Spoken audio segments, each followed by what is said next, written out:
as you walk through the valley of the shadow of hell, you will realize that there is something ahead. Something that lurks behind the dark veil. A veil that is beyond our own comprehension. Beyond the void.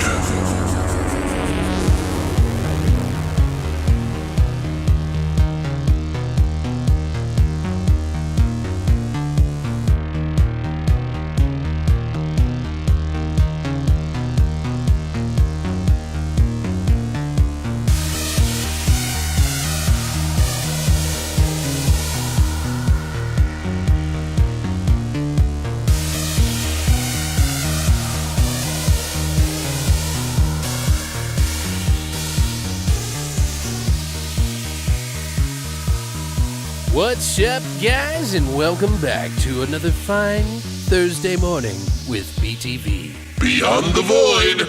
Horror Podcast. That's right, we're back, and it's our flesh and potatoes segment. We're going to be talking about corporate chaos. Yeah. Two movies that are delving into the fucked up world of corporatism and corporate jobs that are horror-based and are pretty graphic, I guess, a little bit. Pretty fun. Yeah. But we're talking about Belko Experiment, the Belko Experiment, and Mayhem.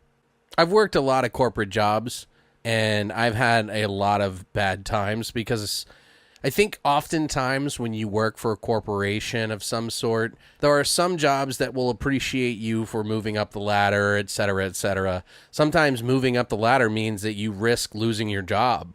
Like, you know what I mean? You just don't know. Like, it's more of a headache than it is worth all the extra work. You probably make more money than being a manager. Do you know what I mean? Sometimes. Although you do get more opportunities being a manager with other jobs, so there's that, right? Right. I've worked in education, like I've not teaching or anything, but selling education to 3 different colleges. And my God, dude, those jobs will drive you fucking nuts, man. Sales jobs in general would make you go fucking apeshit, dude. So, I don't know. There's just, I'm sure all of us have probably at some point worked for a giant corporation. Yeah. And or we've some call center job. Right. And we've experienced some of the people that we meet in those corporate jobs, whether it's the chatty Cathy person who's so nosy and won't leave you alone, and you just don't like them because they won't leave you alone. Sometimes there's the guy that doesn't want to work and makes you do all the extra work, but you can't really, like, call him out on it. There's always that guy. Yeah, and then there's some of those people that always want to cause you problems by pointing out all of your flaws, even though they don't point out their own. And it's just like, it's a hostile work environment sometimes. You show up 5 minutes late to work, and now you're a fucking scumbag that's never made them any money or put in any work into it, Right. It's ridiculous. So I'm not saying that all corporate jobs are bad, guys. I'm just saying that we've all been in the environment mostly. Everybody can relate. Everybody can relate to that. How people have felt, especially in one of the films over the other. Maybe, yeah. About, like, why they would feel that kind of, like, rage.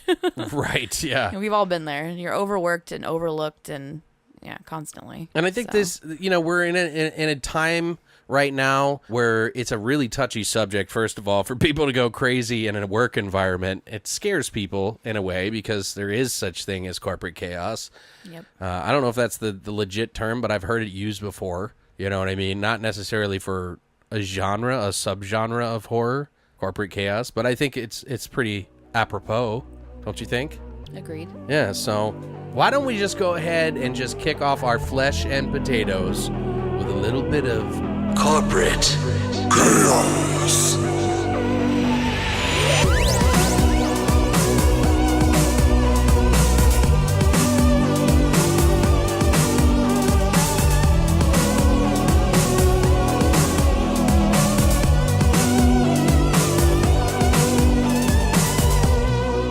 So what we'll do is we're going to go in chronological order of the movies that came out. So we're going to kick it off with the Belko Experiment, which I did the lion's share work for. The Belko Experiment came out technically in 2016, but it was officially released into the wild March 17th of 2017. St. Patrick's Day. Right. So the budget was $5 million, and it made about $11.1 million at the box office.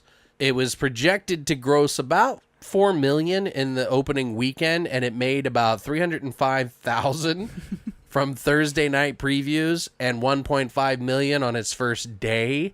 And it went on to open to $4.1 million, finishing 7th at the box office. Did it actually go to theaters? Yeah, it was in theaters everywhere. They got distribution everywhere. Interesting. I remember that coming out. I did. I went to the theater to see it. Holy shit. That might have been part of the problem. They had a lot of advertising for it, which I'll talk about. Remember that at all? Like I never heard of it until I saw it on fucking Netflix. Okay. Well, the reviews for it have been a little bit over the top. They're very mixed. They like it or they fucking hate it. Yeah, Rotten Tomatoes gave the film an approval rating of 53% based on about 78 critics, with an average rating of a 5.4 out of 10, which is really low. Isn't it like Roger and Ebert or whatever, like 1.2 out of 5 or 4 or something like that? Yeah, I don't know. That's crazy ridiculous, dude. On Metacritic, which it assigns a normalized rating, the film has a score of 44 out of 100 based on 21 critics, indicating mixed or average reviews. So I remember I went to the theater with Christina because I was super excited to go see this movie because I was like, oh, I want to see the crazy shit, you know? And they kept comparing it to Battle Royale and The Office. So, well, it's like a mixture. Right. Of the two. Very much so.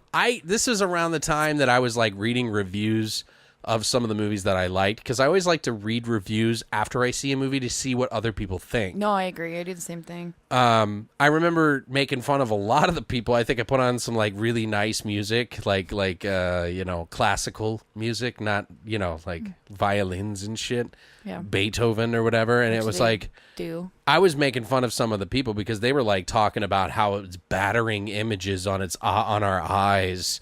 And like how disgusting it was, and like how it had no place in society, like how disturbing and blah blah blah, and all this. The timing was kind of weird. Probably, that's what I'm saying. Like, this came out, first of all, it was in competition with Beauty and the Beast, the live action, which did really well.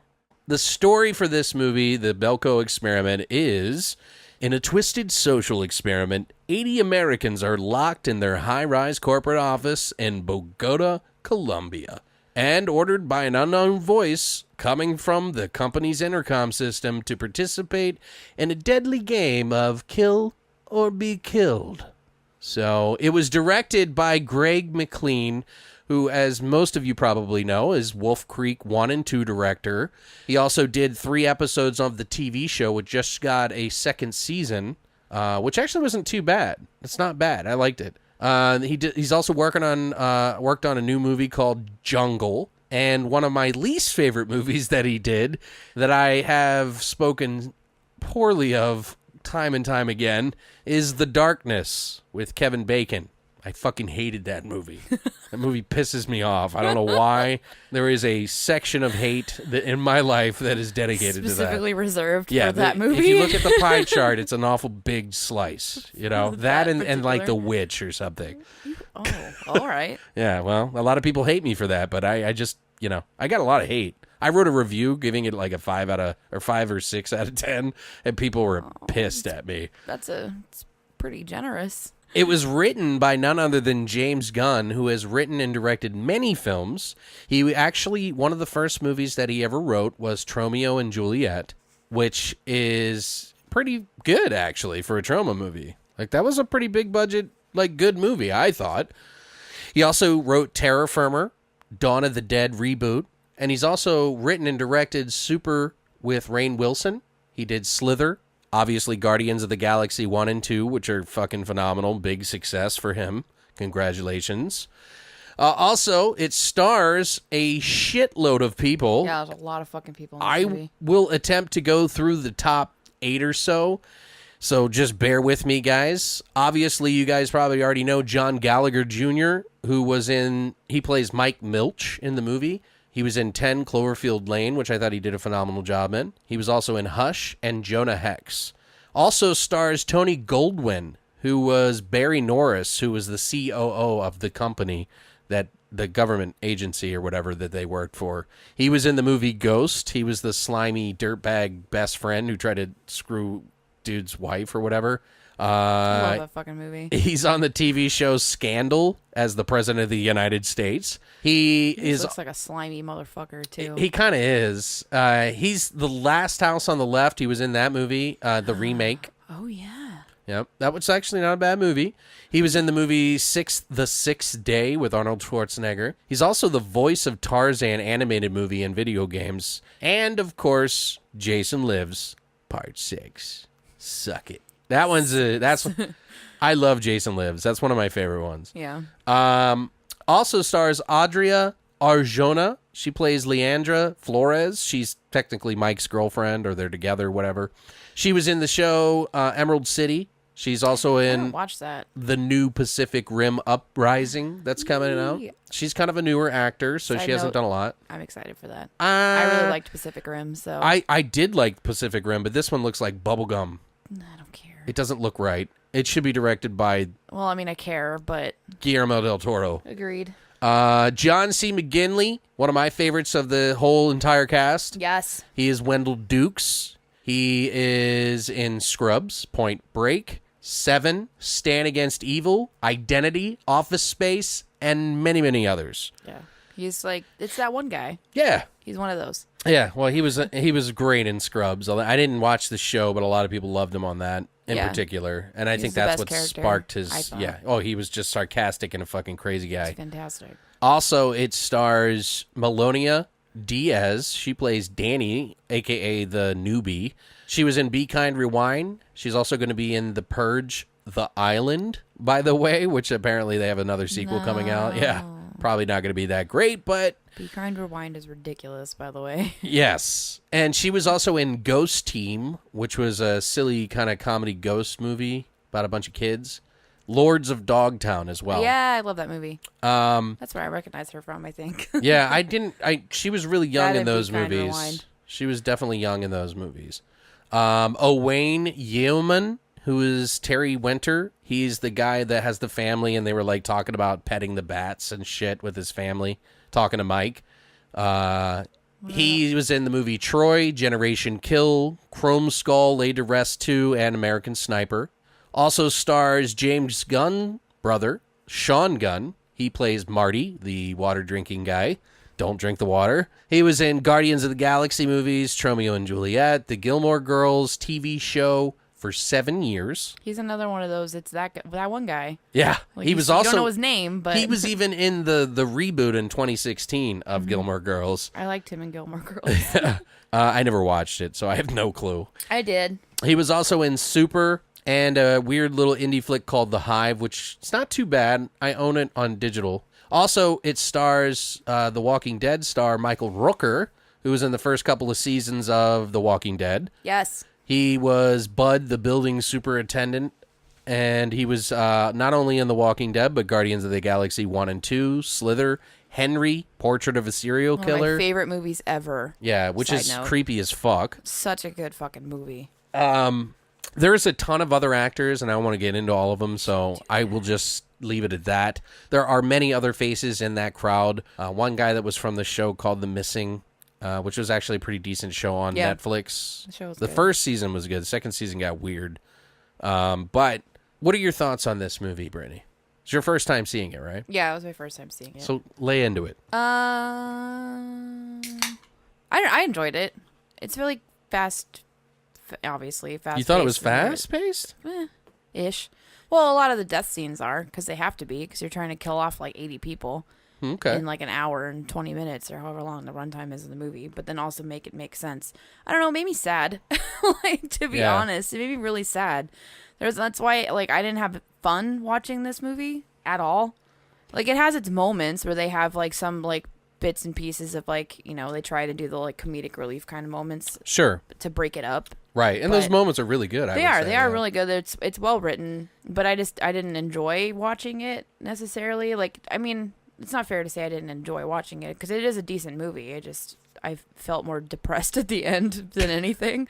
And half the time I'm just like, oh God, you know? Yeah. I don't know. It's a cool idea. For sure. That's why I thought it was unique. It was a unique story. It makes you kind of reconsider how you would act being put in that situation. Yeah, what you sure. would do. You know, it makes you think about that. Like, where would you stand in that situation? situation? Where would you stand? Yeah. Like, what side would you be on? What would you do? Like, where would you go? Like, you know, and they throw in some fucking twists in there that make it obvious that you have to do whatever they're telling you to do. Otherwise, you're just going to fucking die anyway. Right. But I don't know. It makes you kind of reconsider who you are as a person and like your humanity or your reason or whatever, you know, and it was cool. It made for an interesting movie, but just sad. Really sad. Yeah. Okay. Fair enough. I have some thoughts on it. I mean, I have done a review. If you guys want to check that out, the video review is like 5 minutes long. This is probably going to be a little bit more in-depth from me if you've already seen that, so don't worry. It's not like I'm just regurgitating shit. I actually put some extra thought into it this time. But, I mean, first off, in my opinion, corporations essentially use people for a larger gain. People become numbers. I've felt that way many times working for a corporation, trying to get ahead. It feels like at any moment, it's just a game of chance. Right. Working for a corporation. It doesn't matter how good you are at your job. It just matters how well you suck up at your job, essentially. Whose dick you suck. Pretty much. It feels, I mean, maybe I've just had a bad go of it, and I don't just hate corporations to hate corporations, guys. It's pretty much the general consensus. I've just worked at a lot of corporate jobs, and a lot of maybe it was just sales, because I was in sales and I did really well at it, and I wasn't the best always, like the very best, but I was usually in like the top 5 salespeople in the office and stuff, because I could just relate to people. But still, man, so I could kind of relate to this movie. The idea that people are kind of sort of disposable in the corporate setting in a way already is kind of an interesting concept to play with. Yeah, it plays on that very the stress of working at a job like that, the camaraderie that you have to have with all the employees, even though you hate these people because of HR and all this other bullshit. It's very cathartic release, I guess, to see this happen in a way. But this is a bit more serious than something like the movie we're going to be talking about next. And it follows kind of a pretty legitimate human reaction from each of the characters. There's like infighting, reasoning, irrational behavior, and panic, all for survival. It grays out the line kind of between irrational and rational choices. So it's kind of interesting. I really like that aspect of it, which to me, it's just perfect. Like, I honestly really think I am really into how the mind works, right, and what I would do in a situation. I think they did it correctly too, honestly, because they get almost instantaneously they kind of split into 2 groups, like the good guys and the bad guys. Well, they have a lot of different groups, you know? really. Yeah, but it's kind of how it it squares off, right? You know, like they have people that don't necessarily give a fuck, and then they have people that want to try and make this out sparing as many lives as possible, right? Initially, and it's then a very shit gets real, and then they're like, oh no, we're fucked. It's kind of a weird mix too, because it's like it's very serious in a lot of ways. It is very serious, and it's kind of a very sensitive subject for a lot of people, because you know, we've all had that feeling like, when's it going to go off? Like, because there's so much stress in that one building. Right. Then when it hits with its comic relief, though, like you were saying, it really does kind of make you enjoy it, because it's like, God, thank you. I needed a breath of fresh air. I needed that, yeah. Yeah, like I needed to breathe just a little bit. Because they had to throw that in for this. They really did. It's so weird, because like even James Gunn says it's like a thriller, it's like a comedy, it's like horror, it's like drama, it's like all of these things. But it's not exactly hilarious all the time, I'll just say that. But it's pretty crazy balance of tension, comedy, gore, lots of great actors in the movie, mixed with great character writing, which as I've mentioned in my video review, kind of helps to make you wonder who will survive in the end, because there is such a huge cast. There is new people in there too, and which they even kind of do a lot of unknown characters that you may follow for long periods of time or not, or die off right away. Like, you just don't know. So I personally feel like this movie puts the viewer in a state of what would I do, like you said? Mm-hmm. Or which side would I stand on? Like, what is rational? What is irrational? Which is pretty interesting to me because nobody knows exactly what they would do in that kind of situation until they're presented with one. Right, until they're in it. Right. Yeah, you can say a million things. Because there's fight or flight. Like, you just don't know. Yeah. You don't know, man. And it's easy to say, oh, I would be there. I would not allow that to happen. Like, I chimed in with Christina a couple of times, and I'm like, yeah, I would never do that. Yeah. Like it's just, you just don't know. I'd probably start killing people. When you're backed into a corner like that, you don't know. No, you really don't. You don't know until you're submerged into that situation. Which is great. Entirely. That's why I like this movie so much, because that tension is really, it's like you can cut it with a knife, dude. It's there. You feel it the whole time. Like you feel like I literally felt like I couldn't breathe in like multiple like situations. And I would say that the movie is a little slow. That's why I thought it was weird that you said a lot of the kills, that it's like fast-paced. I should say most of the kill scenes, like a lot of them felt like are very fast and very quick. Right. But they have to be because, like I said, they're trying to off like 80 people. Right. Essentially. So yeah. They've got to be quick when they go into mass sequencing like that. But yeah, it was a little slow because it takes a bit for it to build up to mass chaos. There's a lot of slow parts in it for some people, for most people, I would say. Well, because they, obviously they try and go and do this whole plan and all these different plans that they try and set into motion to figure out how to fix it and you just fix what's going on without killing all these people. And essentially, guys, to give you an idea, I mean, I kind of told you what the story is, but there is so many characters in this movie that, like, you really get to know each and every one of them. It's kind of a huge feat, in my opinion, to be able to handle so many characters and so many great actors with so much care in the writing. Like, even James Gunn himself said that he felt like he was killing off people he loved, which sucked. Well, yeah, his brother's one of them. Yeah, well, that too. But I mean, like, he just loved these characters, each and every one of them, so much because he put so much character into them for the people. And it is pretty, like I said, it's a huge feat that they could do that with not 80 characters, maybe like 25. Yeah. But still, that's a lot of fucking characters. I was going to say, not all of them. You don't know all of them. Not everybody can do 25 characters, even in a season. Right. In a season, which is like, 9 to 12 hours of fucking shit. You know what I mean? Anything else you want to add to that? It's impressive, for sure. Oh, no. Okay. No. Well, there is some interesting trivia about this movie. Like I mentioned, it did premiere in 2016, actually. It was at the Toronto International Film Festival, which happened on September 10th, 2016.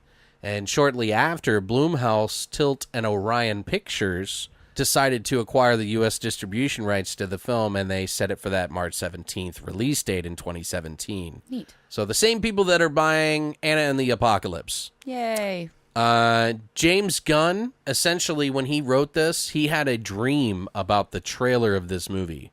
Huh. And he was so inspired by it that he started to literally write the story straight for 2 weeks. He said that he tore a disc in his back, that he was hunched over the desk for so long writing this because he was so invested into the characters. And you can kind of tell that. In my opinion, I really feel like each of the characters got a lot of care, and he really was very specific. But I thought that was like crazy. Like, he really got into it. But he also wrote the film as the Belko with a C instead of a K prior to directing the 2010 film called Super with Rainn Wilson from The Office as Dwight, that guy. Although he did back away from the project once it got greenlit because he was about to get a divorce around the same time. Mm-hmm. And he said, quote, "I just wanted to be around my friends and family. I didn't want to go shoot this thing that was about people who loved and cared about each other." Right headspace at all. It was about people who were loved and cared about each other being forced into killing each other. It just didn't seem to be the way I wanted to spend the next few months of my life, so I backed out of it. So he was going to direct it.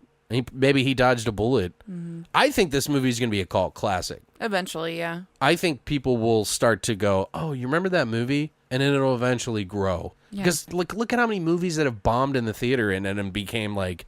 And have done insanely well 10 years later. Right, yeah. Like, you just don't know. Most of the movies we love. A lot of them, yeah, it's true. James Gunn did say that working with Greg McLean, who is the director of this movie, was one of the most positive experiences. He said that, even though he's the producer and he wrote the script, that McLean and him worked really well together. And he was very accepting of each other's ideas because they both have very different styles. Mm-hmm. Greg McLean is very raw and dirty and like in your face, and like James Gunn is very silly, funny, and like character driven. So it was kind of a good pair, I think. Yeah. McLean said that the emotions of the characters in this movie make it a horror film, and that it inevitably makes it a horror because of that. If it wasn't for the character development, in other words, there would be no horror. It would just be a comedy in a way. Like he's saying that if you didn't care for the characters, it wouldn't be a horror movie. I don't know how this could be considered a comedy in any way, shape, or form. It is. But it is a horror thriller comedy. I mean, Get Out is considered that. That's true. I don't know. If you laughed in the movie, I get that. Yeah. Then there's comedy in there. Yeah, it's not just comedy. But it is, there is a horror element to it because it's very tragic. Right. There's also a lot of really great acting in this movie, too. A lot of tension for the thriller. There's a lot of, like, off-color humor a little bit, like, I don't know. Comic relief was pretty spot on, I thought. Like, I needed it. Yeah. Because it's pretty intense. Everybody did.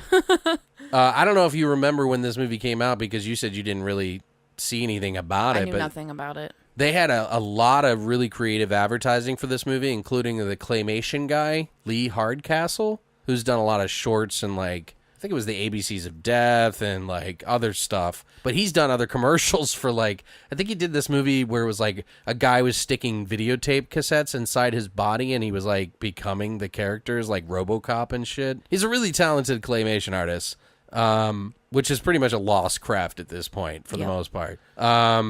But it's super gory. They had numerous posters with choose your weapon, which I kind of feel like the reason that they marketed this as a comedy, I think, is what made it lose its base. Like why I think a lot of people may not have given it the chance that it probably deserved. Yes, it was not supposed to be taken too seriously, but in the same regard, some of the best things about it, in my opinion, are the characters, the tension, and putting yourself, like you said, in that moment. Right. I think it probably could have impacted the real intense moments that people were expecting to laugh riot, and it wasn't. And it wasn't, Yeah. So I think that kind of like divided people, and then they didn't have many positive things because their expectations were, oh, it's a comedy. Yeah, then they go in and just a bunch of people dying. Yeah, that's what I'm saying. This isn't funny. With really, really fucked up. Yeah, and like you said, like it's, we've been having a lot of like, shootings and stuff like that. So it was a weird time. Yeah. Just weird time for that to come out, I feel like. So that's why I think attributed to a lot of the negative reviews. You think?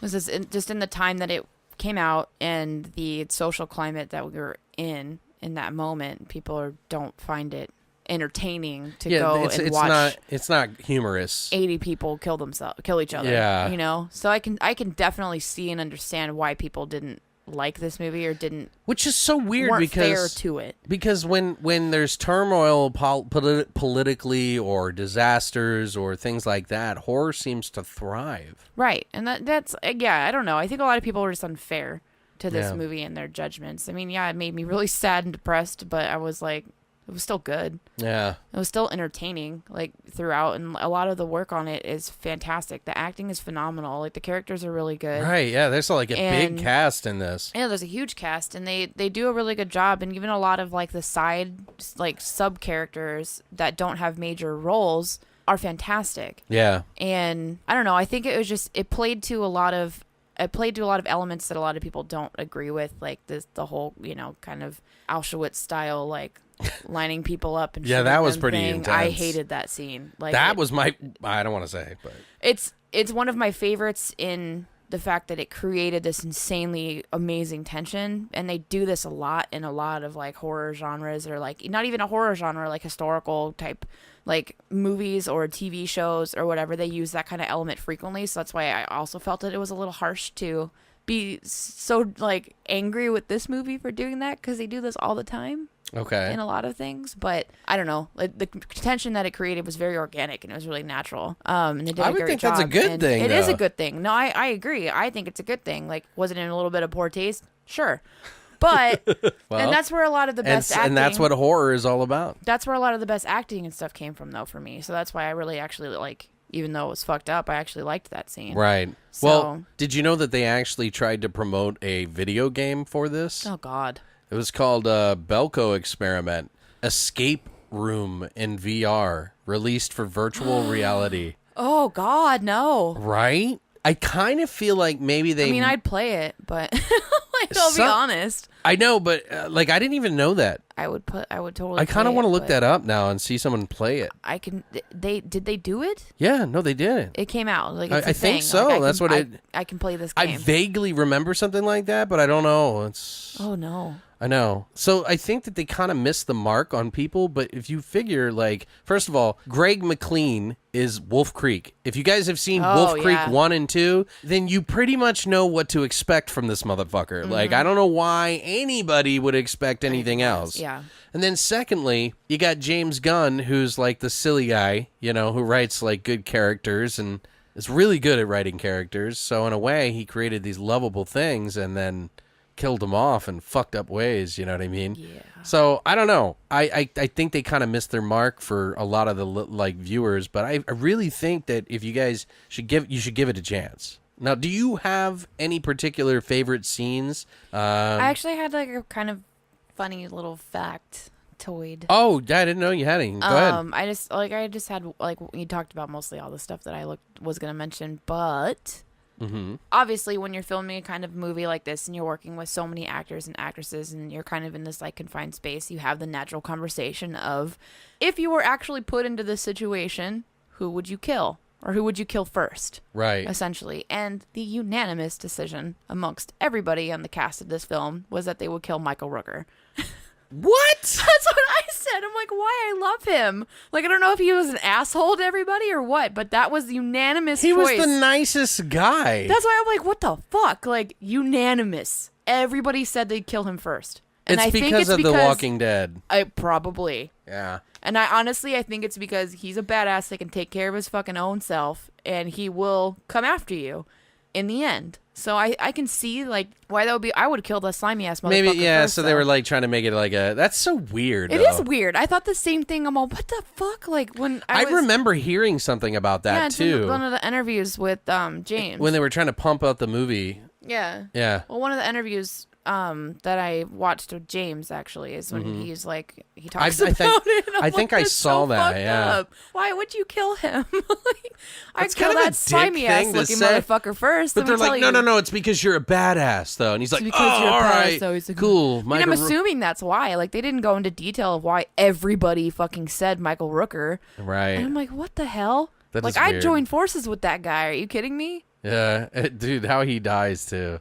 We'll get into that in a little bit. By the way, guys, this is probably the area that you're probably... Spoilers. If you haven't seen the movie, I highly urge you to check it out and then come back and listen to this just to see what you think of our favorite scenes. I'm not trying to scare you away from the podcast. Of course, we want you to come back. Just like I listen to reviews after I have seen the movie because I like to see what other people's opinion. Yeah. So this spoiler alert. Spoiler alert. Spoiler alert. Wow, that cucumber beer is really manly kicking my ass. It's crushing your spirit. So what are some of your favorite scenes, Brittany? Your most favorites, like earlier on. Actually, look, my first scene that I really liked was when the first head explodes. Oh, that young kid, whoever it was, and just standing there, and all of a sudden it's covering like the coffee maker and shit. They don't really they show it, but it's just like. Oh, I thought that the girl on the roof was the one that died. Oh, you're right. No, you're right, because it was on. Yeah. It was because she's talking to what's his name, Marty. Yeah, who they're smoking pot upstairs on the roof, yeah. And they're like, "What are you doing?" She's the first one. She's the first one, I With think, the head that exploded? because I thought it was the younger kid. Because he's like. Oh, I don't remember exactly. I just remember that one being one of the big ones. You might be right. That's when shit kind of like spins out. Well, that's when they realize that It's serious. It's serious. They have to listen to what they're being told. Right. Because it doesn't matter. So what was the kid though? Well, it was they're in the room downstairs, or the big, I think it was a lobby. Yeah. Or whatever. And then that wouldn't have been it. yeah, no, it wasn't. Yeah, because the first one was the one on the roof, because Marty's all like, hey, man, you guys are just freaking out, man. Like, see me? Calm. Totally calm. Like, you guys don't even realize fucking they're sending you a gift from corporate fucking America. And she pops. Yeah. Her head pops all over his face, and that's when he loses it, which is so great. I fucking love that. I was like, oh, man. It's awesome. Yeah, that was Any pretty head cool. exploding scene was cool. That was Sad. That was true. Sad but cool. I was like, that's probably the way I'd want to go. Yeah. Well, not knowing when it's coming. Not knowing, but don't not know. knowing it's gonna happen. I want to be one of the first people that don't know that shit's about to Right. happen to I me. see what you mean. You don't want the anticipation. Yeah, I don't want to be like, fuck, someone just kill me, or I have to kill all these other people, and my head's gonna explode. You know what I mean? I would probably be trying to cut the thingy out too. Yeah, that scene was that was a funny one to me. Yeah. A lot of the Marty scenes were pretty funny, even though they're probably for the material is probably a little off color for most people, because I've found that when people don't really understand what way the movie's supposed to be, that they don't typically like it, and it only lands with those who get it. Yeah. You know what I mean? Like The Visit's one of those movies. Have you ever seen that M. Night Shyamalan movie? That's one of those movies that people didn't know what to do. I think it's just dark humor, and I'm a sick fuck, so yeah, shit's just fucked up to me all the time. We did mention this a little bit, the lobby executions, I want to mention real quick, as one of my favorite scenes of the entire movie. And I think it's, like, super powerful. It's intense. I didn't really like the music that they were trying to play. That was a bad fucking choice. I thought it could have been more intense. Stupid. If they just didn't play that song. I can understand the choice to put on music because of the like choices that they had to make by killing people because they didn't want to lose 60 people and they had to do it, etc. Like the choices that they had to make. But I still think that it kind of loses its impact with that music. They play the Hotel California, the like Spanish version, like it's all Spanish versions of the songs. Is it Spanish? I don't even know. Spanish, yeah. But it was a Latin. It's Latin. Latin version of Hotel California. But it kind of crescendos out of the lobby and into this like sort of intense, emotional sort of outpouring that's extremely real. Mm-hmm. And this is, I think, where a lot of people, it's a make or break moment. Yeah, this is where most people got turned off on this movie. Because you feel fear, anger, sadness, anxiety, injustice, and a myriad of other different emotions. Yeah. In this, like, probably about 10 or 15 minute moment, maybe even 20. Like it goes for a while. Because this is where the turning point really, like, the turning point's when they find out that it's real, but this is where you start to question everyone around you. And it is really kind of abrasive for some people. This is the trust no bitch moment. Yeah. I don't know, man. Like, I thought that was so powerful and so intense in that moment. Because, it was. Like, it puts you in the position right there of what would your last thoughts be? What would you do? Like, how would you deal with it? Like, some of the best acting comes in this moment, though. I think so, too. The most, like, impactful, dynamic moments are in this scene. This is people, like, begging and pleading and crying and vomiting and whatever. Like, they're just, like, trying to do whatever they can to not get fucking executed. It's a pretty intense moment for some people, and I can understand why some people would be upset because they put it into the mainstream theaters. So I'm sure, like, regular moviegoers are not expecting that kind of veracity. Especially people that are like, oh, it's supposed to be a comedy. Yeah. Well, let's go have fun. Oh, my God. See, that's the silly thing to me. Like, what the fuck were you expecting? Like, were you really expecting to go into this movie and go, I'm not going to be offended? Yeah. Like... No, I knew it was going to annoy me at some points. Like that's what I'm saying. Like, but I like movies that make. Did they go to the office to just play a game of Uno and like they were just going to hang out and play Uno? This is one of your gratuitous violence for almost no reason movies. So, but there's a reason. Yeah, it's just non-stop. I liked it. I think that's one of the most powerful parts in the entire movie. That's like one of my favorite scenes, but one of my least favorite scenes in this movie. Right. Like, I love it, but I hate it. It takes your emotions on a fucking roller coaster ride. It does, which is brilliant. I mean, it's brilliant. That's why I like it, because it's like it makes you feel something, and I never feel anything. I'm socially... You're dead inside. I never feel anything either. I'm an emotionless robot. Do you have any other scenes? Yeah, tape dispenser death. Can we talk about that? Yeah. Well, there's a couple before. What's his name? Wendell gets the axe in the face. Amazing. Yeah, that's pretty glorious. That was good. He's like, oh, and there's just a bang. It was a girl too, and I'm like, it was glorious. glorious. Because that's the sicko motherfucker that should have died from the get. Yes. Like, that's the one you don't trust. I would have killed him or the slimy ass guy. Him and that fucking big dude with the beard. Oh, he's a fucking asshole. What an asshole, dude. Like, I wanted that guy to die bad. When he did. Yeah, but he didn't. I don't think he died in like a really good way. He shot him. Yeah, but that chick shot him, like in the heart. Not a fair way, like not how I would have wanted. It's not about a fair way. It's just like it just needed to be more graphic, like Wendell, in my opinion, because that guy was like really intense. Asshole. He was like, you look like my dad. Stop being such a piece of shit. Yeah. What was it? Fuck. The one guy was like, all right. The Barry guy's like, hey guys, all right. I need anybody who has children under the age of 18 to step forward, please. Yeah, that's how they started their like separation for the execution. And Marty's friend steps up and he's like, hey, I actually pay child support for my brother that my mom takes care of. I sent him paychecks, and he was like, did he come out of your fucking sack, you piece of shit? Out of your fucking sperm? Yeah, he's such an go sit the fuck down. He's such an asshole. It's like, damn, dude. But yes, the tape dispenser kill is... glorious. I mean, it is the most mundane kill, I think. Method of murder. But the face getting smashed is pretty... I don't know. It was good. Yeah, it's interesting. Good. Which you could totally kill somebody with a tape dispenser because that shit is weighted. So there's like weights at the bottom of that. Yeah, those are heavy. heavy. Yeah, they are heavy. It's completely. It's legitimate. got sand in it. That's what it is. It's totally legit, but it was cool. They did it really well. The gore and effects in this movie were fantastic. Don't say who though, because I don't want to spoil it too much. Yeah. I wasn't gonna say who. I don't remember his name anyway. I do. I know. I don't remember anybody's names. I know all their names. Slimy motherfucker. It's not slimy. He's a slimy motherfucker. Well, without spoiling anything else, guys, what are your final thoughts on this? Like overall, interesting. Now that we can spoil it a little bit, interesting idea. It's cool to see. There's a couple of different like actual like experiments that were taking place over the years that this can be compared to, in real life. Not just everybody compares it to Battle Royale not with schoolgirls, obviously, which makes sense because it's pretty much. Schoolgirls and boys. Battle Royale. Have you seen those? You haven't seen Battle Royale. A long time ago. Oh, dude. We need to do those soon. Yeah, I'm fine with that. 1 and 2. But yeah, I mean, it makes you think. I like movies that make you think. I like movies that kind of submerge and immerse you into that situation and think of how you're going to respond if you were there. Yeah. And you go, could this happen in real life? And then you look at these actual experiments that have been put on, people have been through.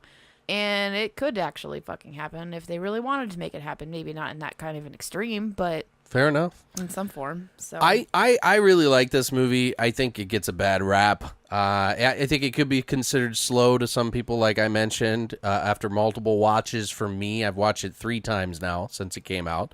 Once in the theater, once when I bought it on Blu-ray, and just yesterday.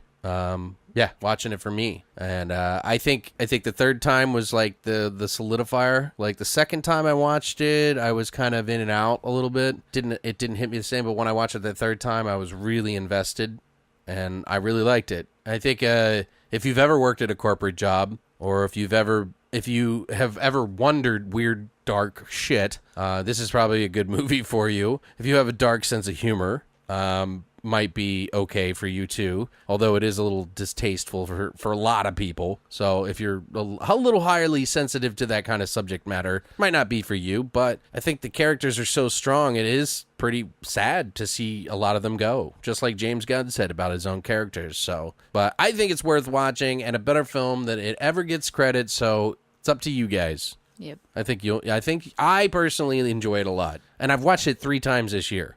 So this That's in a year, something. it's pretty good, right? That's a lot of times, right? Mm-hmm. I think. Well, we were gonna do an episode of it before, Yeah, and then we backed out because we got something else that happened. I don't remember what it was. I think we got an interview or something. Probably. Anyway, so we have another movie that is within the corporate chaos realm, and Brittany did that one. So you want to tell us about that? I sure do. So we did a little ditty on this movie called Mayhem, which came out in 2017. So, general idea about this movie or storyline, synopsis, whatever. Derek Cho is having a really bad day. After being unjustly fired from his job, he discovers that the law firm's building is under quarantine for a mysterious and dangerous red-eye virus. ID7. Or also known as ID7.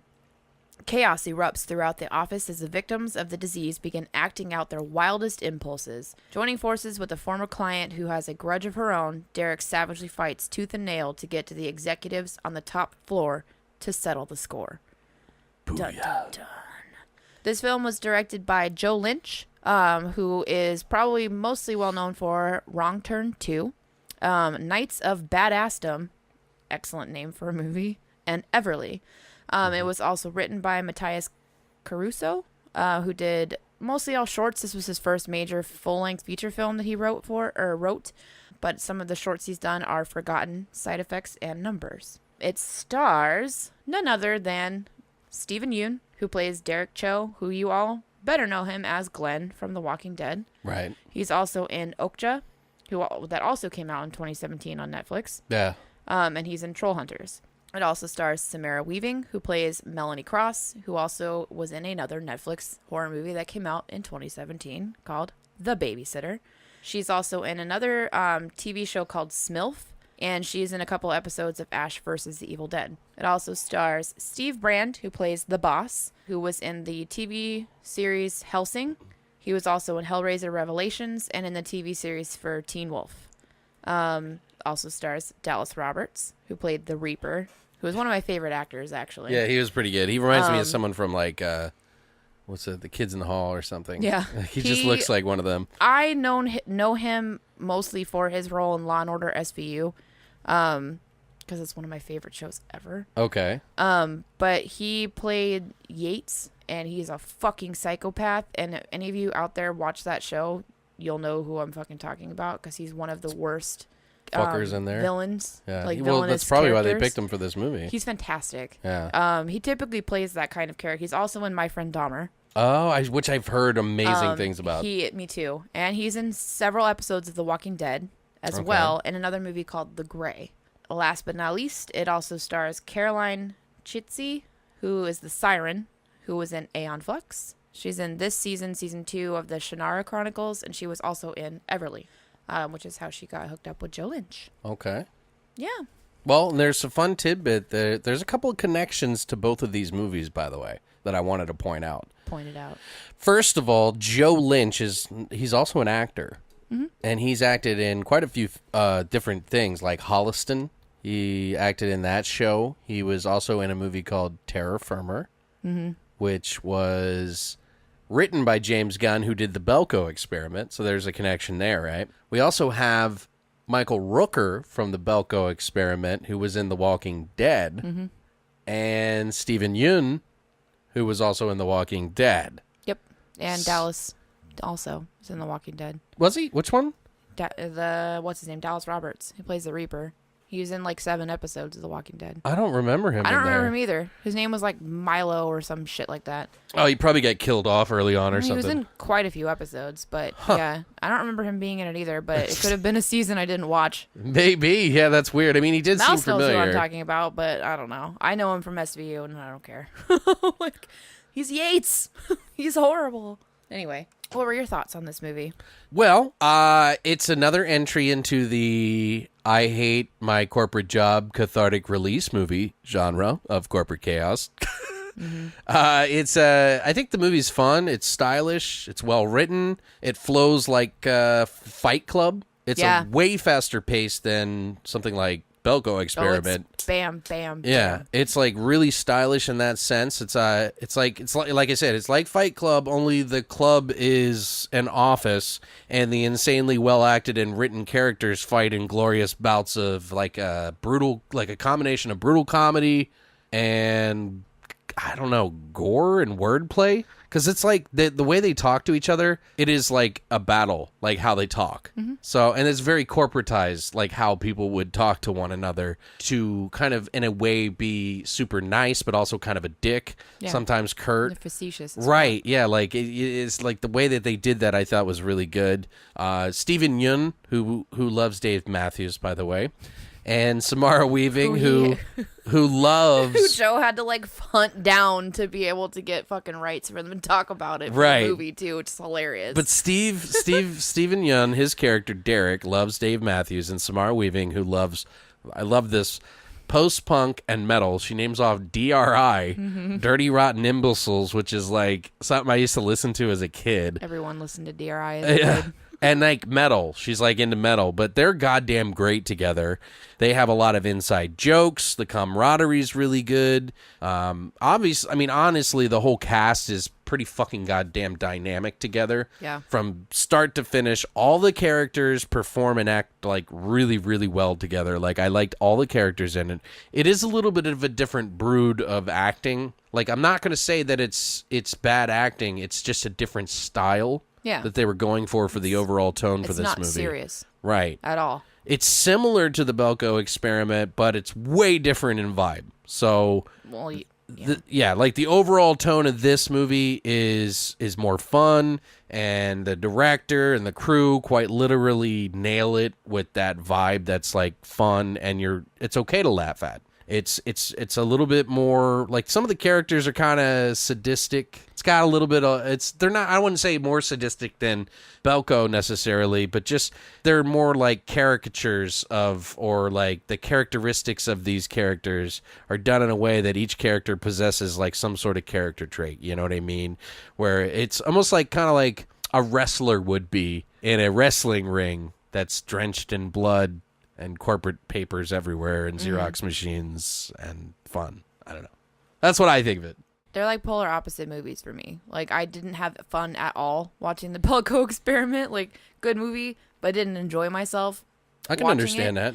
However, with Mayhem, I had so much fucking fun. Like I mean, I'm laughing my ass off and you're rooting for them the whole time.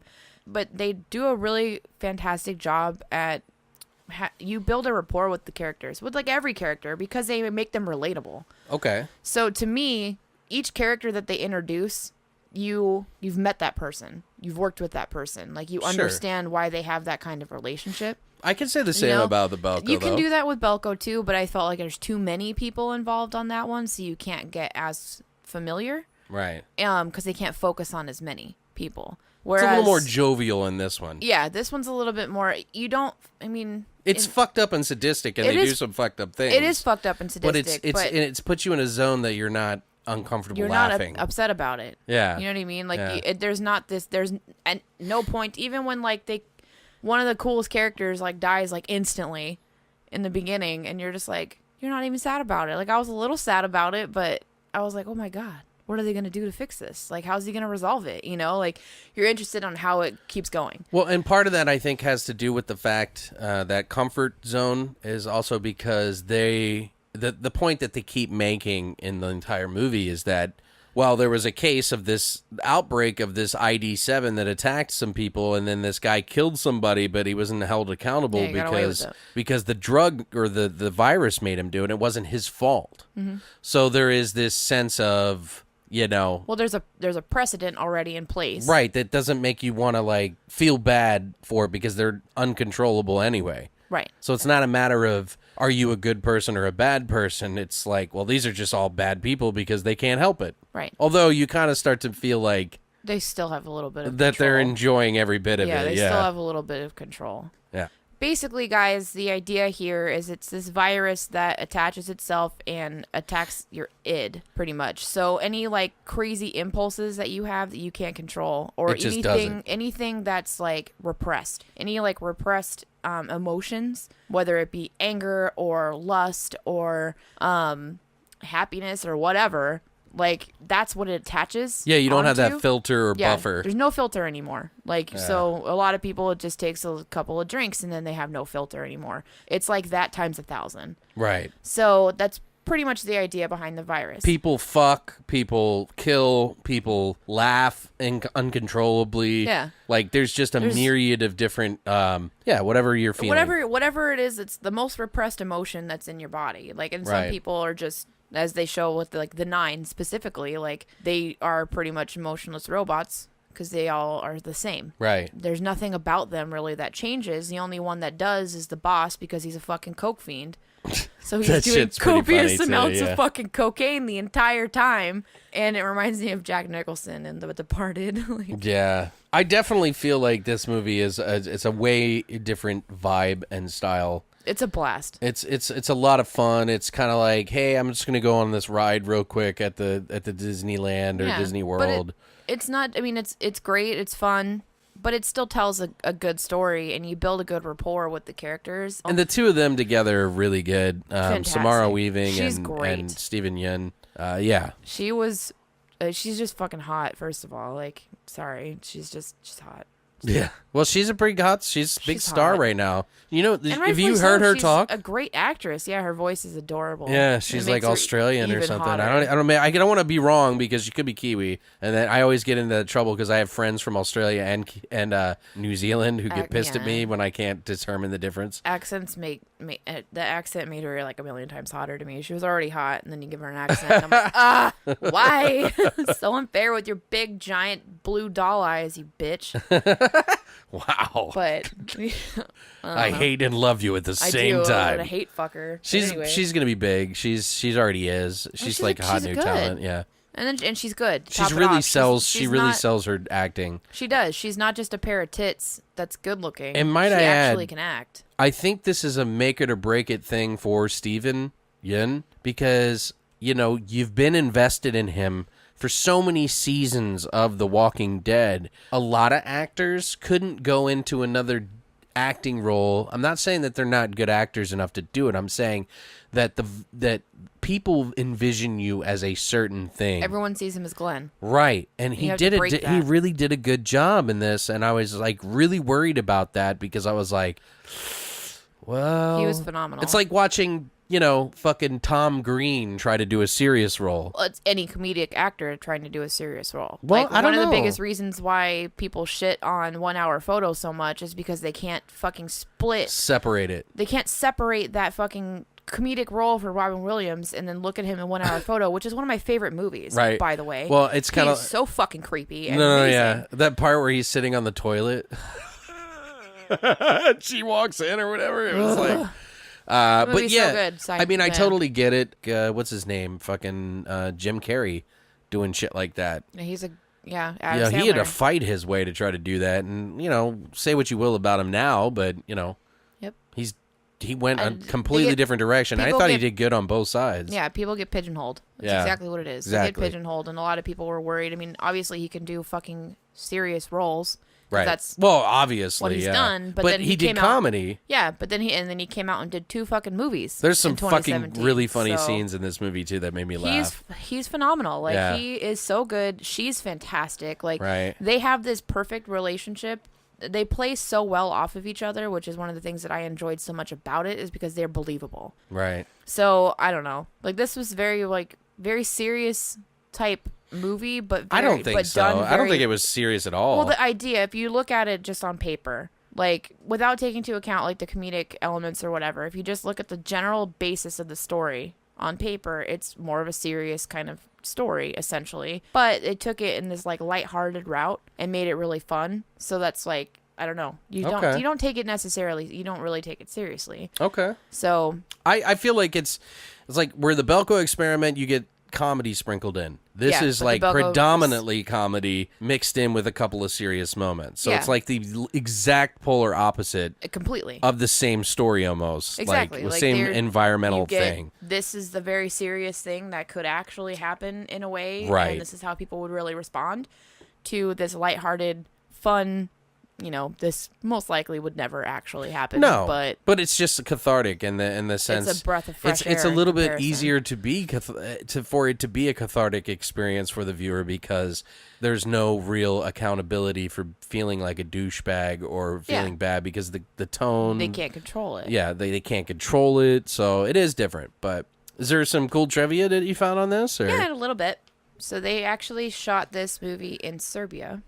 Belgrade, which is interesting to me. And it's cheaper, probably. That's exactly what it is. Yeah. They did it in 25 days. One of the biggest reasons actually was that most 25 of the days, 25 really? days. It's pretty good. That's amazing. One of the biggest reasons why they went with Serbia, not only because of cost, because they didn't get a very big budget for this film. Can't get actual figures on how much the budget was. It's like impossible. They didn't give it out at all. But and it wasn't in theaters either, so. No, but they had an original budget that they wanted, and when they contacted Joe to tell him that they were greenlighting it, he's instantly excited, and they're like, wait, but not for as much money as you were hoping wanted, and so they had to do this. It's considered like a lower budget movie. Sure. So one of the biggest problems is they went to an area, like I think they said Pittsburgh was one of the areas they went to first to try and film it, and then they went to New Orleans, to Canada, and the biggest, like the longest time they could get, like one place was 8 days, one day was 10 days, one was 15 days, and then they went to Serbia, and he had worked in Serbia when he was filming Everly. So that's how he was like, well, I guess we could try here, and they got the location for 25 days to film the movie. Wow. For like, I guess probably cheaper than what they were going to pay for whatever 10 or you got to 15 do, days. man. Yeah. So they did it, and they went that route, and I had no idea. So, and obviously I don't think anybody could really, because it's inside majority of the time. Okay. It's inside an office building, so how are you going to fucking know? Yeah. Okay. They did a good job of making it look like the United States. No. So. I didn't. You didn't take it out of That's movie magic. You don't think about that. Yeah, I just thought that was interesting. I'm about fucking Right. Serbia. Unless Damn. everybody's like speaking in another fucking accent, like you don't really consider that kind of thing. Right. It's interesting. So this is one of the director Joe Lynch's movies that he says that this is his most personal movie that he's done. Mainly because, like mostly all of us, he was working a corporate job when he read the script for this movie and felt very connected to Derek's character in particular, and specifically said, holy shit, I am this character. So he says it's one of his most personal connection films that he's done, and I'm like, understandable. Well, and because we've all been in this position, and you've all wanted to shoot your boss in the face, I'm sure, at least once, or in your imagination, or throw him anyway. off a balcony or whatever you want to do. Yeah, So. Well, did you hear what happened to him when he finished the film or whatever? His wife was like, I want to see the movie, like, shit. And so he had it made to digital, and he put it up on the TV, and he said that I think it was like after it was done, immediately he started having a panic attack and like ran into his kid's bedroom, curled up in a ball with the phone in one hand to call South by Southwest, which is where he was going to first show this film, to call them and cancel. And she was like, no, it's really good. She's like, I really like it. Like, he was like, it's garbage. Like, I'm just fucking. So I think that also has a lot to do with it, because it was just like, maybe, when you're behind the scenes, there's scenes that you have to cut, things that you have to do. You have to like cut off your favorite children. Like, you know what I mean? Like, okay, this is my favorite child idea, and I'm cutting this other part. So, you think about all those little fine, minute things, and you start fucking eating yourself because you're just in your head too much. Yeah. So, but yeah, Joe, you did a great job, man. Fuck yeah. It's like hands down easily like one of my favorite movies that I've seen. Really? Okay. Wow. I really, really liked it. Is there any other trivia that you got? I have. So when he was doing the casting for the movie, or when he had first started doing the casting for the movie, the actual first person that he cast was Steven. Really? Okay. He has always been a fan of his character Glen in The Walking Dead, obviously, because who fucking isn't? But he proposed the idea to his staff and didn't receive any pushback, which he thought he was going to. And everybody was like, fuck yeah, that'd be cool. Like, see if it'll work, right? Like, whatever. So he was like, oh, fuck it. Like, so he sent him a copy of the script, which Glen, see, I'm doing it. I'm doing it. Wow. But which Steven responded to instantly and immediately told him that he's like, sure, man, like, I'll play one of the supporting characters. No problem. You know, one of the people that, like, dies in the beginning of the movie, probably because that's what he's used to being offered, is, like, supporting roles or, like, smaller character bits or whatever. And Joe's response was, no, dude, I want you for the lead. Like, you're the fucking guy. Like, I want you to be the fucking guy. And he was like, all right, like, let's fucking do this then. And they got together and they did it. And it turned out to be absolutely fantastic. Awesome. Yeah, that was a good role for him, too, yeah. It was really good. It was, you know, kind of along the same lines of... I think it was different. He had a little bit more style, a little more swagger. Yeah, for sure. He wasn't a little kid or, like, you know, this innocent guy that came into... He's not a pizza delivery. Right. Like, it's like you see him, like, become kind of an asshole a little bit. I loved it. So... You mentioned earlier that Joe is also an actor. Mm-hmm. Did you notice that he's in this movie? I didn't see him, no. He plays the crazy IT guy. Is that him? That's him. I didn't recognize him because his hair's down. His hair's down and, like, right. all fucking, like, wild as fuck. And I didn't even he's the crazy consider IT that. guy, yeah. And the whole time I'm just like, that guy has to be significant in some way. Right. They might have had an inside joke sort of in there, maybe. Something. I did like that guy. I thought that was a fun character. He was a good character. He was very interesting. And the scene that you mentioned, too, that you liked, where they discuss their favorite bands. Right. Where Steven and... what's her name? Samara? Discuss their favorite bands. That's not in the script originally. Right, originally, yeah. So they actually they had some extra time and the cars weren't there to take them back to the hotel. And they already had some areas pre-lit for the next day. And so they kind of just were like, well, fuck it. Let's just go hang out upstairs. And they were upstairs and just having this, like, organic conversation. They were talking about, like, what their favorite bands bands and stuff were. Right. And then they just a actual conversation between the two of them, and they really liked how that played off for each other. Right. And you know what's funny? Because Joe said, because he talked about this a little bit Mm-hmm. in the extras, he's like, originally at first, all they had was just this, like, they waited in the hallway for the siren. Yeah, that's it. And then that was it. And he was like, well, there's got to be, like, some character development here where you can kind of, like, throw in these little weird, quirky things in there. And then they were getting into a conversation about what favorite bands there were. And he realized that they weren't giving him answers of what they personally liked, but what their characters they answered would like in their characters' voices, right? Which I loved. Yeah. So they did it this way, so it's still like an acting exercise for them, but it worked really well. So they wrote it into the script to film it and shoot it the next day. So I thought that was really funny, and then it led into this, like, glorious moment of when he hands her the phone to put on the iPhone dock. Right. Yeah. I, like, lost my shit. It was so fucking funny. She's like, better not be the fucking Dave Matthews I Band. kind of wish it was. I do too. It would have been so funny. I'm like, I wonder if they couldn't get the rights. That's exactly how it sounds.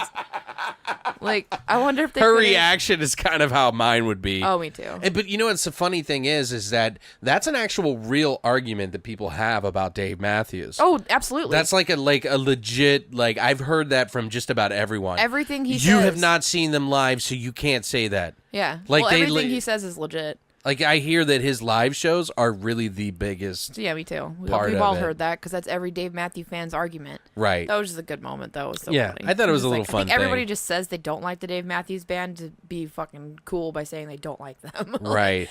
It was really funny, but yeah, it was wasn't the Dave Matthews Band that they played. Yeah, what was it? Instead, It was like Foo Fighters? It was Faith No More. Oh, was it Faith No More? Motherfucker is the song. I couldn't by hardly the way. hear it. It almost sounded like Foo Fighters. I was like, why do I know this song? And instantly Mouse was like, that's Faith No More. I'm like, Jesus. Yeah, I didn't know Like, that. he, like, launched off the fucking couch because he's all excited. He's like, they're fucking playing Faith No More. And I'm like, I was always more of a Mr. Bungle fan I'm than like, I was okay. Faith No More. and I'm like, oh, you're right. That's why I recognize this. Last but not least for me, one of the things that I thought was hilarious is in the scene where Derek's taking the video when he shows the Reaper in the cart before they set him on fire. Oh, yeah.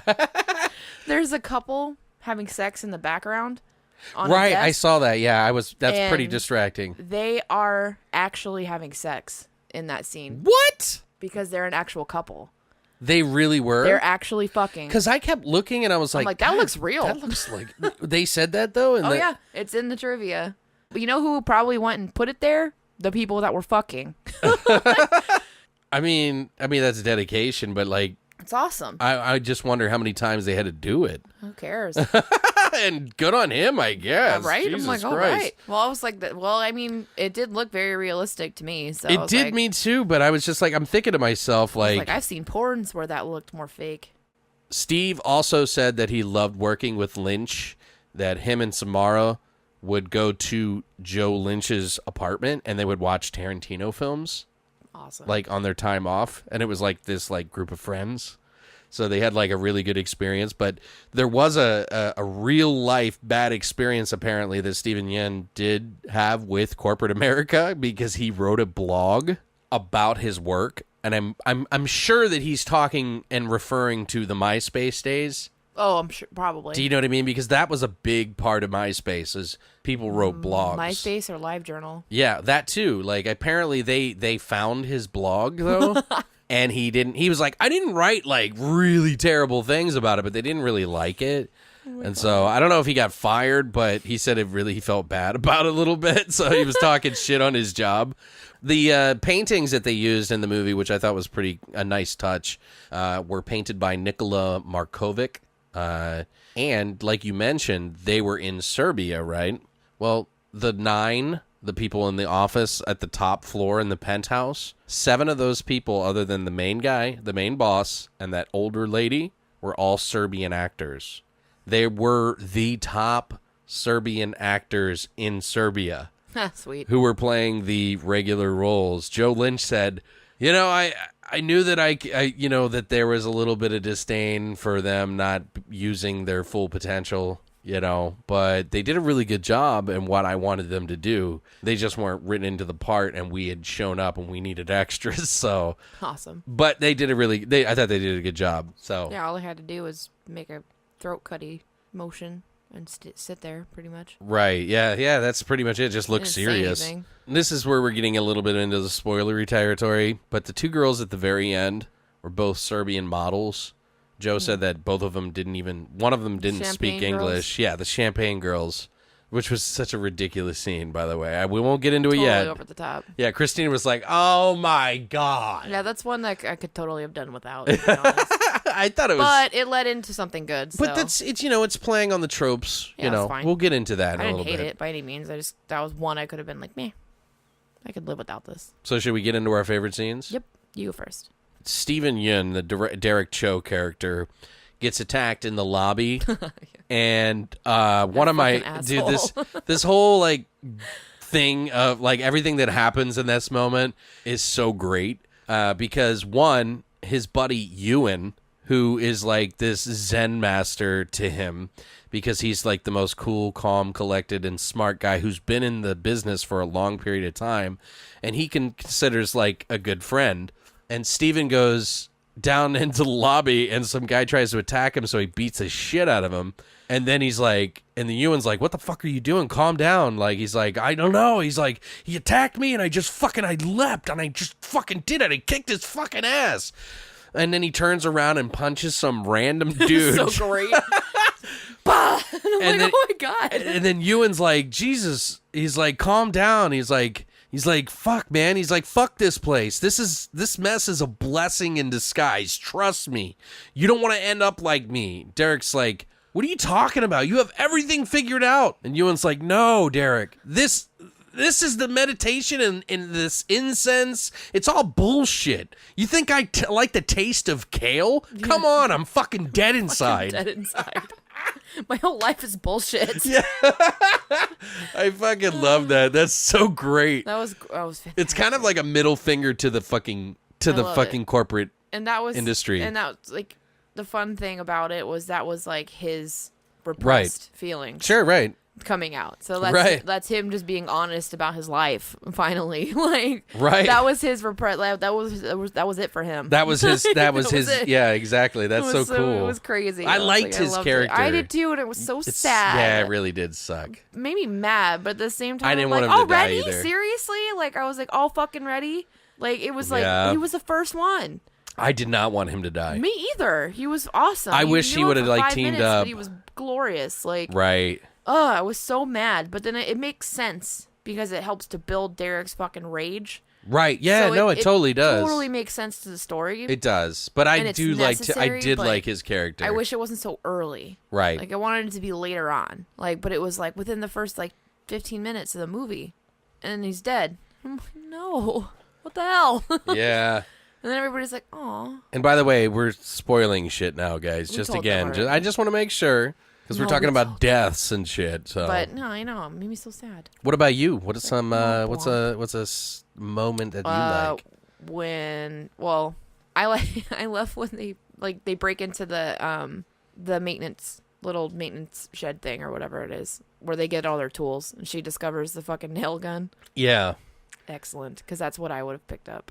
Really? Well, I would have picked that in the Saw Up. So and it's so funny because I can't remember who it is, but one of the guys from it's either the Grave Plot podcast or the Buzzkill podcast. Big shout out to you guys. One of them was like, I fucking hate the fact when they use nail guns in a movie like that because that's not how they work. Oh yeah. And I don't. Well, I mean, nowadays they have safeties on them, so you have to actually push down to do it. Mm-hmm. But I know that you can shoot them. You can, because the old ones, the old ones did. So I don't know. I don't know what the truth is because I don't fucking carpenter like anybody. I don't fucking carpenter. I'm not a I don't carpenter like this.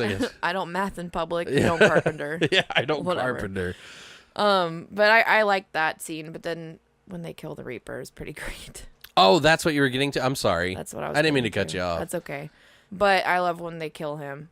Yeah, that character in general is pretty great. He's fantastic. Like, I don't know, I really liked him. Like, he's such a good actor. That whole moment's really fun between them. And yeah, the conversation between the three of them, tapping the fucking cane on the desk and just how they play back and forth on each other. Like this is used multiple times in the movie where they twist previous conversations that they've had with that character and they use it against them later on, which I loved. And it's just this beautiful play on words that they have.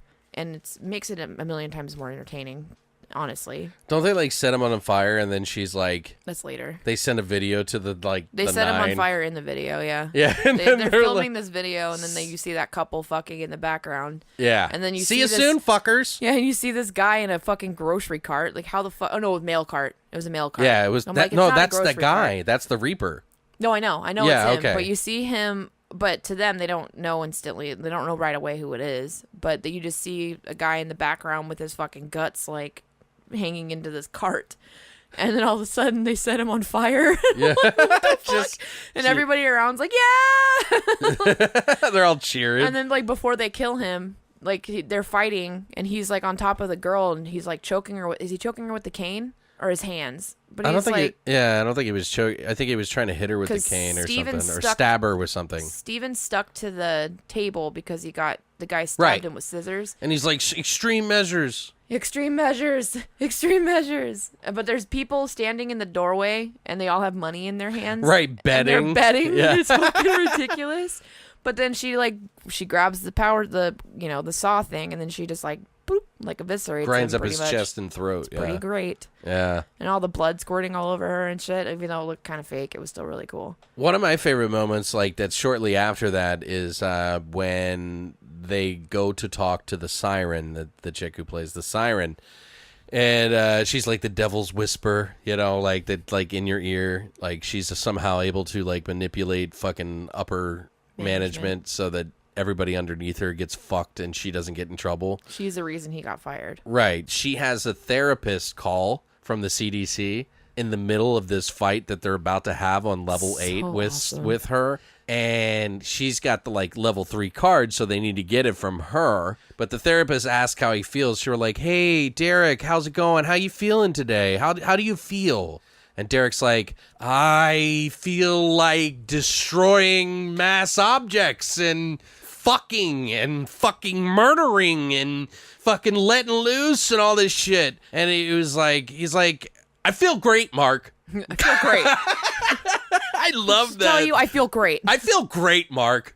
Like just the way he says it and the smile on his face. Good. That was so great. So good. I love that scene too. Like they all come all fucking Mad Maxed out. Like, well, what the hell?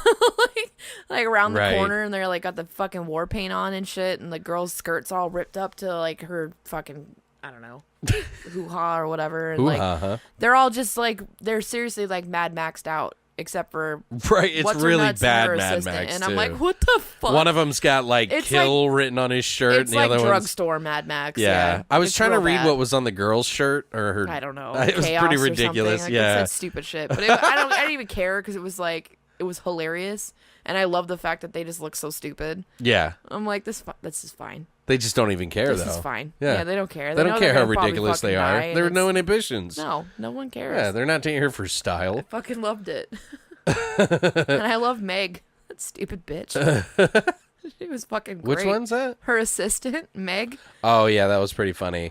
Yeah, and Meg, why do you think that you decided that maybe putting my card in the microwave was a good idea? I did not see that coming. I didn't either. That was glorious. I thought she was doing this like play on like trying to still be the boss and her be her subordinate kind of situation. So I thought that was like a play between the two of them. So they didn't know that this card was sabotaged like on purpose, right, or something. So like I was fucking. That was her. I'm not gonna die card. Yeah. Yeah, I was riding along the whole way, and I was like not putting two and two together on that at all until like Meg was just like, "You fucking bitch" or whatever. I'm like, God damn. Okay. If I wanted to be really picky in that particular situation, would you really just hand your card over to some random with that much power? I understand that she wanted to do it so that she wouldn't have no guilt complex about or like know where it was, because she legitimately wouldn't, and she would be able to sell it better that way. But in the same respect, she could have probably sold it anyway because she's a good liar. She's a siren. Why would it? She didn't think, and that's why that was one of the things that I had a problem with too. Is because I'm like, why would she do that? Right. Because of course, given in this situation, she's gonna double time your ass. Loose logic for great finish, though. In particular, it didn't even matter. They didn't really show her get killed, but they didn't, and I was kind of sad. But I think that's budget. Maybe. I think you can chop that up to budget, honestly, because might be, yeah. It was cool when they showed her face on the treadmill though, and the blood spatter on the wall behind it. That was funny, dude. And she stole her shoes. When they finally make it up, Samara stole her shoes. I loved it. Oh, that's right. Yeah. I loved that. That was a funny little touch. When they finally make it up to the penthouse for the 9 or whatever, and the big boss who's always doing cocaine or whatever. They don't make it up yet, but they pull up Ewan's body from the basement, and then he unravels him and then pisses on him. And this is when fucking Derek loses it. He loses his shit at this point, yeah. Dude, that was so fucked up. Like, I was like, wow. And it looked like real piss, you know what I mean? Yeah, it did. I'm sure it wasn't, but, you know. It was pretty legit, and that was one of the moments that actually got serious, like, and felt serious. A little bit, yeah. It was because like, where he gets sad. And he's crying. Yeah. And he's just like, he's got kids, like, so fucked up, like, and that's, don't they fuck, like, right after that, too? Yeah, they do, yeah. It's so awesome. But inhibitions, you know. I just saw them, like, look at each other, and, well, they're gonna fuck covered in blood. They're gonna fuck, and they did it, and I was like, yes! Like, I love when people fuck covered in blood. Sorry. Yeah, and their pants on. I was like, they're not fucking. Like, come on. Who fucks in a bra, first of all? I mean, I'm not trying to ruin it for, you know. And your pants are on. Come on, Steven, let me see your butt. What about you? Do you have another one? I actually like the scene with the champagne girls. Okay. I like when they die. Yeah. That was awesome. She gets stabbed in the neck or stabs her whatever. in the neck with the fucking champagne flute. Glorious. But that leads up into that scene of him fighting the boss, which was awesome. Well, and the funny thing is this is what I want to know. If I were to talk to Joe Lynch, I would want to know, like, there's a scene where the end boss throws the cocaine in Steven's face. That's a classic, like, Japanese movie, I think. Like, it's a trope where they throw the dirt in the face, you know what I mean? And I just want to know where he got that, because I've heard that Joe Lynch, one of his favorite movies is Die Hard. Mm-hmm. But I don't remember them throwing dirt in the face or anything, but I feel like that's a nod to something. But it's so funny because I've never seen a movie where I've seen him throw coke in their face, but not like that. Yeah, I was like, they did it. When they're fighting, like, sword fighting, you know what I mean? Yeah. Well, it's typical for, like, dirt or something. Right, yeah. But not coke. It's like a typical trope in, like, some fucking samurai sword fighting scene or something. I have one that I forgot to mention. What? That I want to mention. Go ahead. It was prior to this when he's fighting I can't remember his name, or what they called him, but, like, the obvious, like, foreign dude, the big, tall, blonde guy that comes in to, that has the brass knuckles that Steven steals later on. Oh, the bull. The bull. Thank you. That's his name.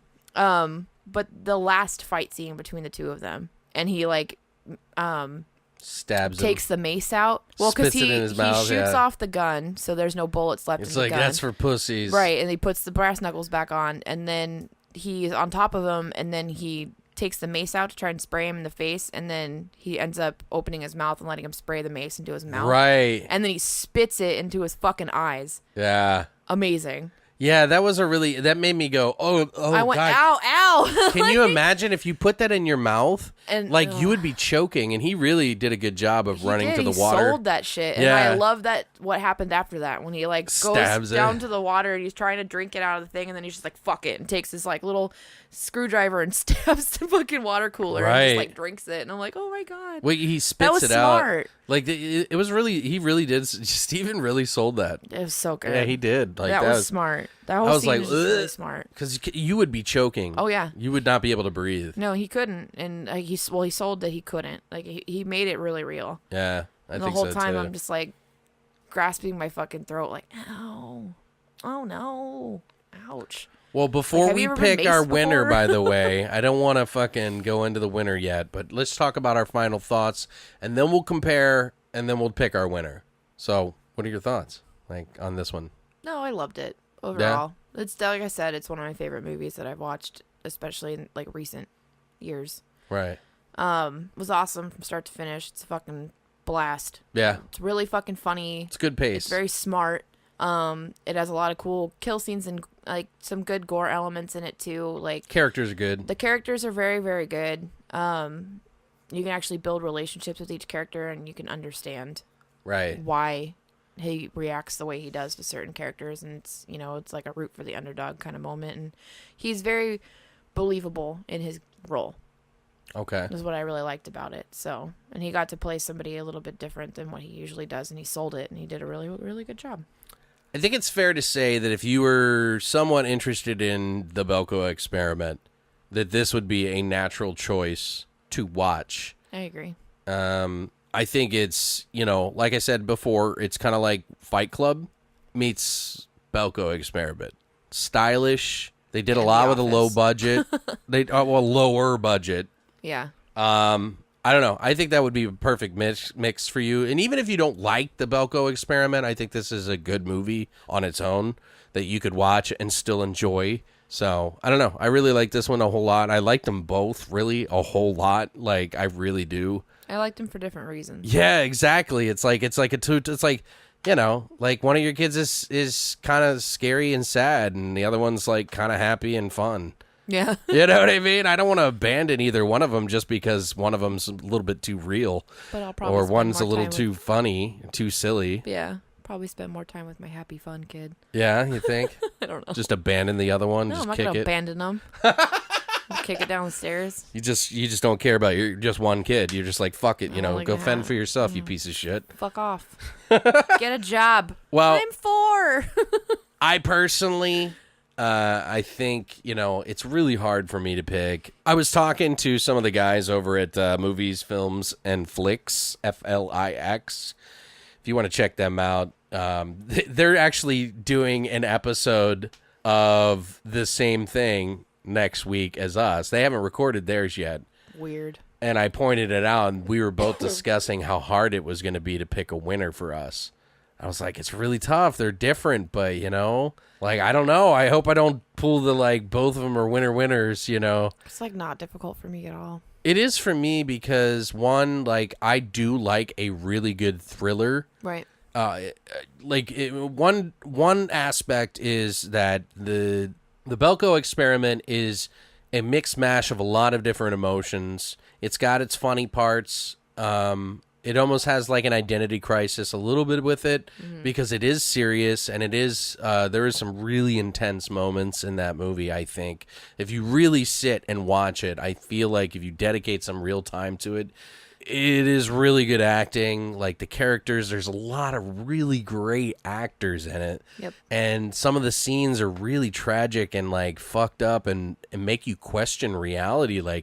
like question who you are. What would you be in that situation and ponder? And that aspect of it in general, with all the actors and writing and like characters, are really good to me. And then you have Mayhem on the other hand, which is super stylish. Did a lot with a low budget, has some really great acting in it, has a really good concept that's not necessarily realistic as like the Belko Experiment, but is fun and does have its realism in there in a smaller bites. You know what I mean? But it's more of a fun, like, I could pop this movie in at any point in time. Yeah. Kind of feel where Belko Experiment, it's like, well, you better be you might want to be in a better mood to watch this, a different mood. Or in a bad mood. Right. I don't know. Maybe you hate everything. Like, it's probably a good movie to pop in when you get fired. I don't know. But I would think Mayhem might be good too, because it's a little bit more cathartic than Belko Mayhem Experiment. will make you laugh, and Belko will just make you want to go kill your boss. Well, I don't know, man. It's a really tough choice because it's even though there is a bond to the two of these for the theme, and one's dealing with like a disease, one's dealing with some fucking conspiracy. Government. Yeah, conspiracy shit, which is kind of real. I think I would have to lean Mayhem for me. Really? Yeah, I thought you were it gonna is pick so Belko. close. It's so close for me. And the only reason I say that is because I could pop in Mayhem and have a laugh, and it's a fun flick to watch anytime. I still really love fucking Belko Experiment, and it is no shit against it whatsoever. I think it's a well-acted, all the actors, everybody involved is great. So, well, I'm gonna have to agree with you on that. And Mayhem did win Best Film to Watch with a Crowd at the Toronto After Dark Film Festival. Right. So that's one of the biggest reasons why I also picked this movie, is because I will watch it again at any point and not be bored. Yeah, they did a smart job with it. Yeah, I was actually really surprised that you were going to pick Belko. I kind of threw me through a loop there. I was like, no, I just this whole have an time, appreciation for both of them, and it was sure. it's really hard. We're talking like a point. Like, I Yeah. don't know, like, it's just a mood thing. If you want to have fun and just go for a ride or and fix a bad day and laugh or- about something, yeah, whatever. Whatever. Like, Mayhem is really good. Yeah, this is But a if- all moods movie. You can still laugh and watch Belko, but it's like we said, or what I said earlier. Belko is like heavy, intense thriller moments sprinkled with really funny parts, like moments, whereas Mayhem is super stylish, funny all the time for the most part. You're in on the joke, and then it does a couple serious moments in it. So it's like complete opposites in the same sort of story. So, yeah, I don't know. That's all I got to say. We're done talking. Yeah, leave us alone. Fuck. No, but yeah, guys, what do you think? Like, have you seen both of these movies? Are you interested in seeing these movies?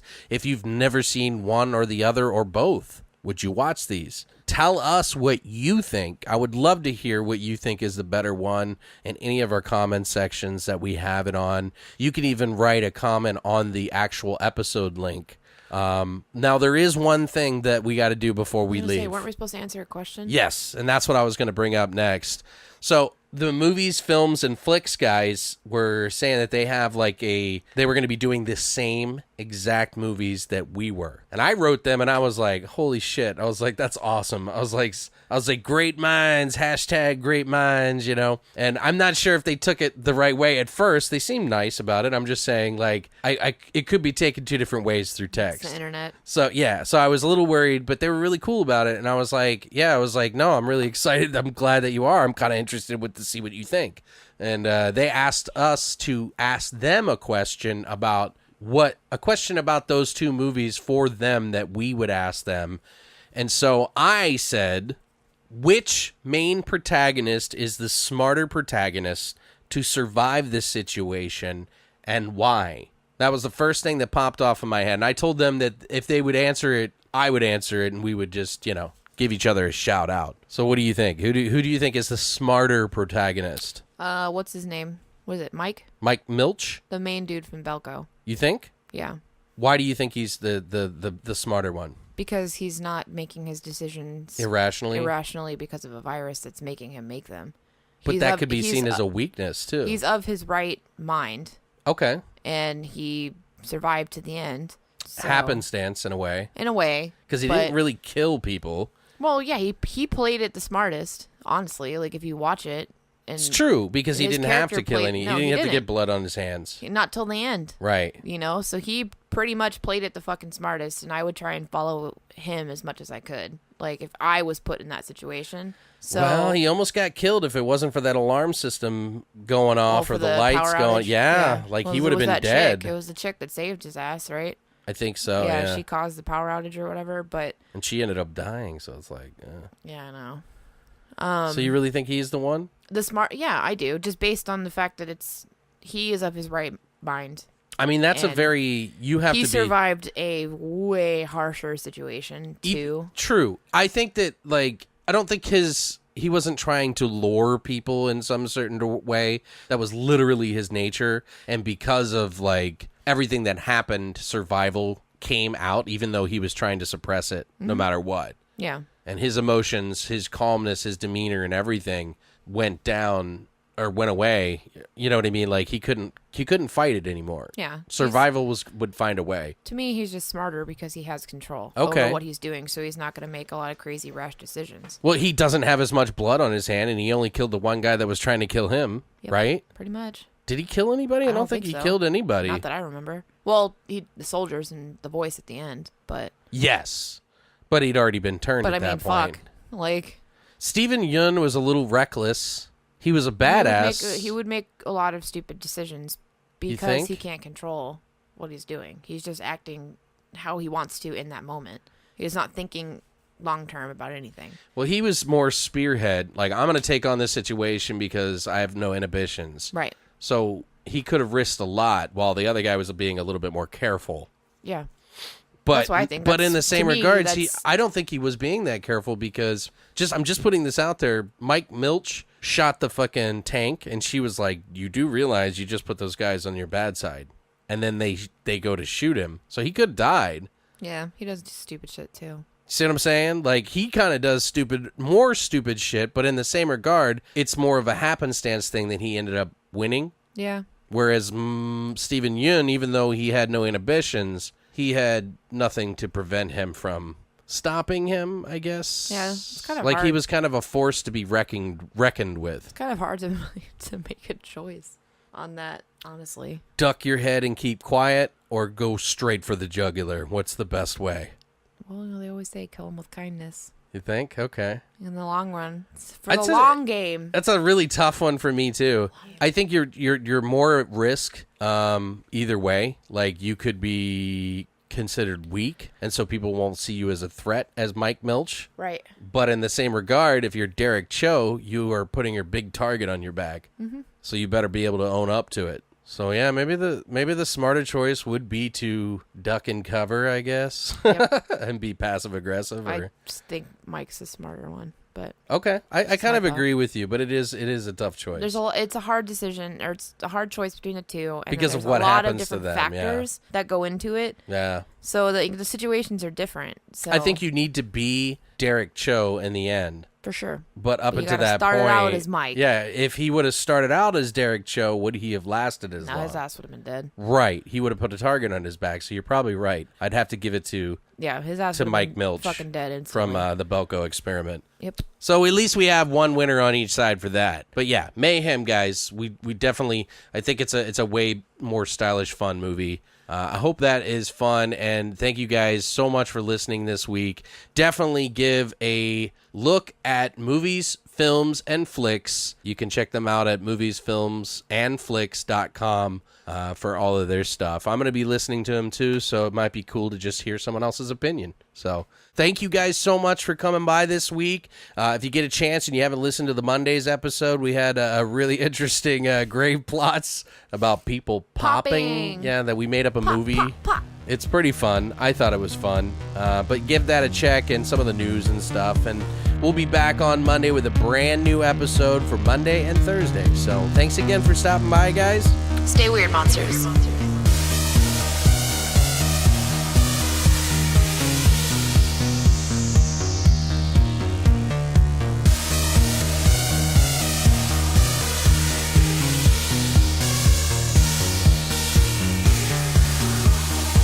You Void Horror Podcast. Tune in every Monday for a brand new episode.